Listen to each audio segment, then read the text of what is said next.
النهارده اكلمك على ريسيفر وان شوت اس 10 اللي كل الناس كانت مستنيه الشرح بتاعه. الفلاش قصدي بتاعه 4، الرام 1، واي فاي داخلي، ترجمه شغال معاك، صوتيات كمان شغال معاك، 2 ريموت قصدي، واحد عادي وواحد بلوتوث.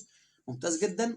كده وخلاص؟ لا مش كده وخلاص، في حاجات تانية ممتازه جدا. وكمان الجهاز ده عجبني في حاجه بصراحه يعني جدا جدا جدا، يعني ان هو عليه سنه نوفا.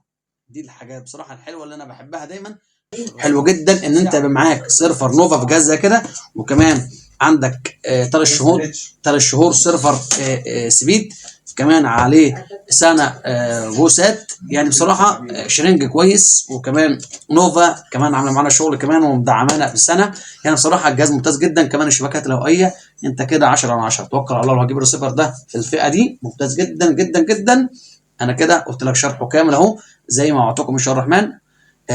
شوف لو في اي حاجه عندك، في اي استفسار سيبوا لي في الرساله وان شاء الله الرحمن ارد عليكم. اهم حاجه ما تنسوناش بلايك وشير، ولو عجبك الفيديو اعمل معانا اشتراك وفعل زر الجرس ويوصلك كل جديد، وصلي على النبي.